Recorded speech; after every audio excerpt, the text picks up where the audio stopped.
Chapter 169-170. Gairah sang CEO dingin. Sore hari seperti biasa Anggun membersihkan tubuh suaminya. Anggun membersihkan seluruh tubuh suaminya dengan sangat hati-hati. Anggun melakukan pekerjaannya dengan sangat telaten. Anggun melihat tubuh suaminya sudah agak kurus, karena memang Fandi tidak mendapatkan asupan makanan seperti saat dia sehat dulu. Walaupun tubuh suaminya sudah kurus, tapi ketampanannya tidak berkurang. "Cepat bangun ya mas, kami di sini menunggu kamu. Terutama aku dan baby Kenzo," ucap Anggun sambil mengecup kening suaminya. Fandi merespon ucapan Anggun dengan mengeluarkan air matanya. Anggun kaget karena melihat suaminya mengeluarkan air matanya. Anggun langsung menelpon dokter. Tak berselang lama telepon pun tersambung. "Halo dokter, cepat datang ke rumah saya," ucap Anggun. Tanpa menunggu jawab dari sang dokter, Anggun sudah mematikan teleponnya. Dokter Erik sangat kesal karena Anggun mematikan teleponnya begitu saja. Tapi meski begitu, dokter itu tetap saja menuruti titah nona muda itu. Erik memacu mobilnya dengan kecepatan tinggi, karena kalau dia terlambat maka dia akan dipecat oleh nona muda dari keluarga Wiguna itu. Perjalanan yang seharusnya ditempuh dengan waktu 25 menit, menjadi 15 menit. Erik memarkirkan mobilnya. Dokter Erik bergegas masuk ke dalam rumah Anggun. "Assalamualaikum." "Waalaikumsalam, cepat periksa suami saya," titah Anggun. Dokter Erik masuk ke dalam kamar tempat Fandi sekarang dirawat. Erik memeriksa kondisi Fandi. "Nona, keadaan Tuan masih sama," ucap Erik. "Apa kamu sudah periksa dengan baik?" tanya Anggun lagi. "Sudah Nona," jawab Erik. "Tapi kenapa tadi suami saya menangis?" "Bagus itu Nona," ucap Erik. "Maksud kamu? Itu tandanya ada kemajuan sedikit. Berarti ada kemungkinan suami saya akan segera sadar?" tanya Anggun. "Saya belum bisa memastikan itu, tapi setidaknya Tuan merespon ucapan Nona," jawab Erik. Anggun senang sekaligus bahagia. Dia akan sabar menunggu suaminya sadar. Dia nggak peduli berapa lama dia akan menunggu, 1 bulan, 1 tahun atau 1 abad sekalipun dia akan menunggu. Tapi Anggun berharap mereka bisa berkumpul secepatnya. "Kalau begitu saya pamit dulu Nona. Sering-seringlah mengajak Tuan berbicara." "Iya silakan dok, dan terima kasih karena sudah mau datang." "Sama-sama Nona, itu sudah menjadi tugas saya pamit dulu." Dokter Erik pergi meninggalkan ruangan itu. Sepeninggal Erik, Anggun duduk di kursi yang ada di sana. Anggun menggenggam tangan suaminya. Anggun mengarahkan kepalanya ke telinga Fandi. Anggun membisikkan sesuatu ke telinga Fandi. "I love you my hubby. Cepat bangun, aku dan Kenzo menunggu kamu Dedi." Fandi bisa mendengar semua ucapan istrinya. Dia ingin sekali membuka matanya, tapi matanya masih enggan untuk dibuka. Perlahan Fandi menggerakkan jari tangannya. Anggun kaget sekaligus bahagia melihat suaminya menggerakkan jari tangannya. "Mamas, aku nggak salah lihat kan? Tadi aku lihat jari tangan kamu bergerak." Fandi menggerakkan kembali jari tangannya. "Alhamdulillah, terima kasih ya Allah. Mas, aku yakin kamu akan segera sadar dan kita akan berkumpul kembali. Jadi aku mohon berjuanglah, aku dan Kenzo menunggu kamu Mas." Fandi menggerakkan kembali jarinya, bahkan Fandi sudah bisa menggerakkan beberapa jarinya. Anggun senang karena suaminya mendengar ucapannya. Anggun yakin sekarang suaminya juga lagi berjuang. Tok tok tok. Anggun mendengar pintu diketuk. Anggun berjalan membukakan pintu, karena emang nggak boleh sembarangan orang yang masuk ke dalam kamar itu. Ceklek. Tampak Big Mirna berdiri di depan pintu dengan menggendong anaknya. "Maaf mengganggu Non, dan Kenzo tadi nangis, tadi jadi Bibik membawanya ke sini." "Nggak apa-apa kok Big." Anggun mengambil Kenzo dari Big Mirna. "Anak Momi kenapa nangis? Lapar ya?" Bibik permisi ke dapur dulu ya non. Iya Bik, makasih ya Bik. Sama-sama non. Bik Mirna pun kembali ke dapur. Anggun masuk kembali ke dalam ruangan suaminya sambil menggendong baby Kenzo. Anggun duduk di sofa yang ada di kamar itu. Anggun mulai menyusui babynya. Setelah perutnya kenyang, Kenzo kembali terlelap. Anggun membaringkan Kenzo di samping suaminya. Karena size kasur itu cukup besar, Anggun ikut berbaring di samping Kenzo. Sekarang posisi Kenzo berada di tengah-tengah Mommy dan dedinya. Karena merasa lelah dan rasa kantuk juga mendera, Anggun pun terlelap. Saat Anggun sudah terlelap, Fandi dengan perlahan membuka matanya. Fandi merasa tubuhnya sangat kaku sekali. Fandi mencoba menggerakkan kepalanya ke kiri dan ke kanan untuk melatih otot-ototnya.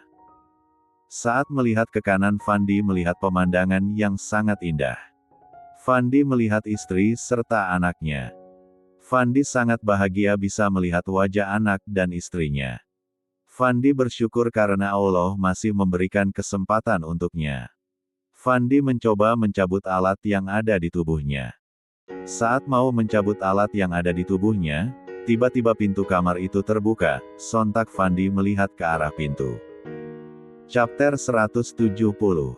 Perang. Fandi. Diana kaget sekaligus bahagia melihat anaknya sudah sadar. Diana bergegas menghampiri putranya itu. Sampai di depan anaknya, Diana memeluk putranya itu. Alhamdulillah, terima kasih ya Allah, Engkau telah mengembalikan putra hamba, tangis Diana dalam pelukan Fandi. Fandi hanya diam dan membalas pelukan mamanya. Dia membiarkan mamanya mengeluarkan semua unek-uneknya. Setelah mamanya tenang, Fandi melepaskan pelukan mamanya. Diana memegang wajah putranya itu, untuk memastikan kalau itu bukanlah mimpi. Apa ada yang kamu inginkan nak? Tanya Diana. Aku haus ma, ucap Fandi. Tunggu sebentar, mama ambilkan dulu. Diana pergi ke dapur untuk mengambilkan minum untuk putranya itu.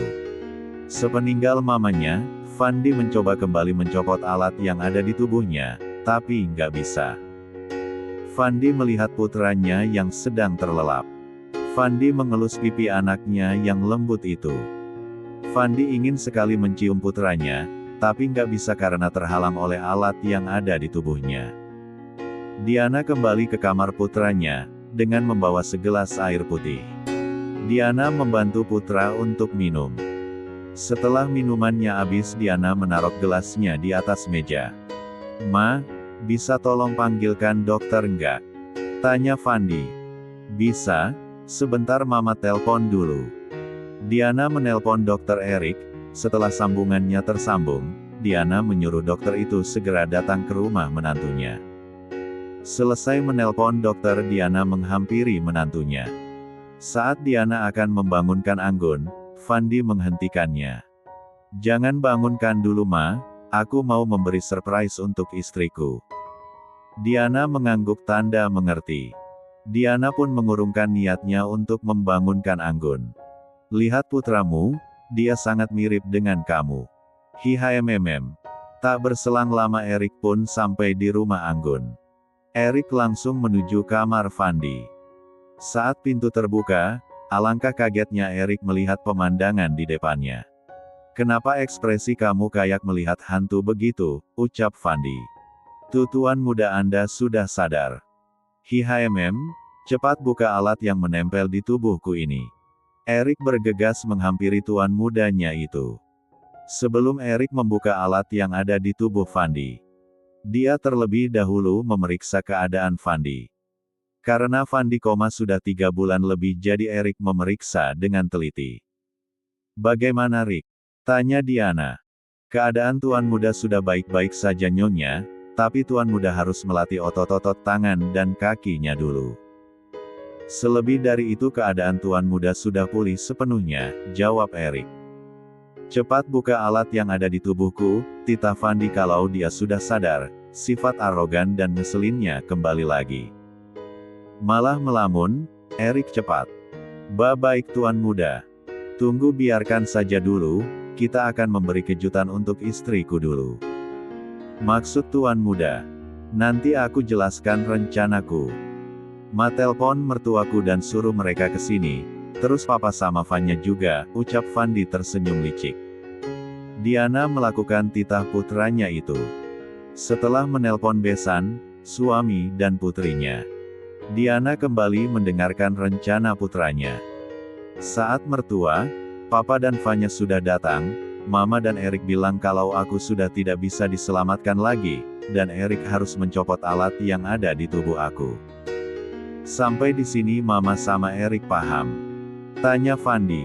Paham, jawab Erik dan Diana berbarengan. Wah, ide tuan muda boleh juga, puji Erik. Tentu, tapi jangan ada kesalahan buat sedramatis mungkin, ucap Fandi. Siap tuan muda. Sekarang Mama dan Erik keluar, tunggu mereka di luar, titah Fandi. Erik dan Diana keluar dari kamar Fandi. Mereka berdua menunggu di depan pintu kamar Fandi. Fandi menoleh ke istrinya yang sedang terlelap. Mas ingin sekali memeluk kamu sayang, tunggulah sebentar lagi, gumam Fandi. Wiguna, istri, dan putranya bergegas pergi ke rumah anaknya setelah mendapatkan telepon dari besannya tadi. Begitu juga dengan Dwi Pangga dan putrinya. Fanya terpaksa tidak masuk kuliah karena dia ingin melihat keadaan kakaknya. Wiguna dan istrinya sampai di rumah putrinya. Saat Wiguna memarkirkan mobilnya, Dwi Pangga pun sampai dan memarkirkan mobilnya di sebelah mobil Wiguna. Mereka bersama masuk ke dalam rumah Anggun. Assalamualaikum, ucap mereka bersama. Waalaikumsalam, jawab Erik dan Diana. Diana dan Erik saling bertatap, setelah itu mereka menganggukkan kepala bersama. Itu pertanda bahwa akting mereka akan segera dimulai. Ma, kenapa Mama menyuruh kita semua ke sini? Apa keadaan Fandi memburuk? Tanya Dwi Pangga beruntun. Diana memasang wajah sedih. Iya Pak, keadaan Fandi bertambah buruk, jawab Diana pura-pura sedih. Erik, bisa kamu jelas kepada kami, kata Dwi Pangga. Sebelumnya saya minta maaf Om, keadaan Tuan Muda memang tidak ada perkembangannya, dan rencananya alat di tubuh Tuan Muda akan segera dicopot, tutur Erik. Apa tidak ada solusi yang lain? Tanya Wiguna. Maaf tidak ada, jawab Erik.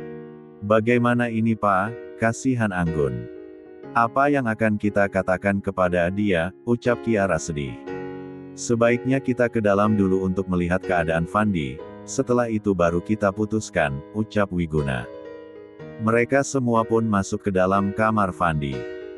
Di sana mereka tidak hanya melihat Fandi melainkan juga ada Anggun dan Kenzo. Kiara sedih melihat nasib putrinya, Kiara tidak bisa membayangkan reaksi Anggun nanti. Kiara menghampiri Anggun dan membangunkan putrinya itu. Anggun, bangun sayang, ucap Kiara. Anggun mengedipkan matanya. Saat matanya terbuka, alangkah kagetnya Anggun melihat semua keluarganya sudah berkumpul di sana. Anggun bangun dari tidurnya. Ada apa Ma? Kok semuanya pada ngumpul di sini? Tanya Anggun. Kiara bingung mau ngomong apa sama putrinya itu. Sayang biar Dokter Erik yang menjelaskan ya, ucap Kiara. Ada apa Erik? Tanya Anggun. Nona kami harus melepaskan alat yang ada di tubuh Tuan Muda, jawab Erik to the point. Apa maksud kamu? Bukannya tadi pagi kamu sudah memeriksa keadaannya, dan kamu bilang kalau suami saya akan sadar. Iya Nona, tapi tadi mertua Nona menelpon saya untuk memeriksa keadaan Tuan Muda. Keadaan Tuan Muda drop lagi, dan sekarang Tuan Muda tidak bisa bertahan lagi, tutur Erik. Bohong. Berani kamu melepaskan alat itu dari tubuh suami saya, maka saya akan memecat dan membuat kamu tidak bisa bekerja di rumah sakit manapun, ancam Anggun. Fandi susah payah menahan tawanya mendengar ancaman istrinya untuk Erik. Tapi Nona, jangan bicara lagi, ucap Anggun. Erik melirik Mama Fandi untuk meminta bantuan. Diana pun mengerti dan mulai memainkan perannya. Sayang, benar kata Erik kalau Fandi tidak bisa bertahan lagi, sekarang ini hanya alat ini yang membuat dia bertahan sayang, kata Diana. Itu nggak benar Ma, tadi aku melihat tangan Mas Fandi bergerak, ucap Anggun. Anggun menghampiri suaminya. Mas kamu mendengarkan aku kan, coba gerakin jari kamu lagi, lihatin ke mereka Mas, ucap Anggun. Maafkan Mas sayang. Tubuh Fandi tidak bereaksi, Fandi hanya diam saja. Mas ayo gerakin jari kamu lagi, ucap Anggun. Sayang, Mama tahu kamu sedih, tapi kita harus segera melepaskan alat itu dari tubuh suami kamu sayang, ucap Diana. Suami aku baik-baik aja Ma, dan aku tidak akan membiarkan kalian melepaskan alat itu. Teriak Anggun. Kenzo menangis mendengar teriakan Anggun. Kiara segera menangkan cucunya dengan membawa cucunya keluar dari ruangan itu. Kamu Erik berani kamu menyentuh alat itu? Jangan salahkan aku kalau tanganmu itu terlepas dari tubuhmu, ucap Anggun. Glek. Erik menelan selaivanya mendengar ancaman nona mudanya. Gile seram banget sih nona Wiguna ini. Sayang tenangkan diri kamu, ucap Wiguna. Gimana Anggun bisa tenang Pak, kalau dia mau melepaskan alat itu dari tubuh suami aku, tutur Anggun. Sayang apa kamu nggak kasihan sama Fandi? Karena dia nggak bisa bergerak karena alat itu, ucap Diana. Maksud Mama. Van cepat bangun, Mama nggak tega melihat menantu Mama sedih seperti itu, kata Diana. Sontak semua orang melihat ke arah Fandi. Baiklah Ma, ucap Fandi membuka matanya. Ma Mas kamu. Iya sayang, Mas sudah kembali. Anggun memeluk suaminya itu. Kamu jahat banget tahu nggak, tangis Anggun. Maafkan Mas sayang, ini semua rencana Mama, ucap Fandi berbohong. Dasar anak durhaka, jelas-jelas itu ide kamu, kata Diana. Anggun masih menangis dalam pelukan suaminya itu. Nona, apa saya sudah bisa melepaskan alat yang ada di tubuh tuan muda, ucap Erik ragu. Hemim. Anggun pun melepaskan pelukannya dari sang suami, dan membiarkan Erik melepaskan alat yang ada di tubuh suaminya. Satu persatu alat dari tubuh Fandi sudah dilepas, sekarang tinggal selang infus.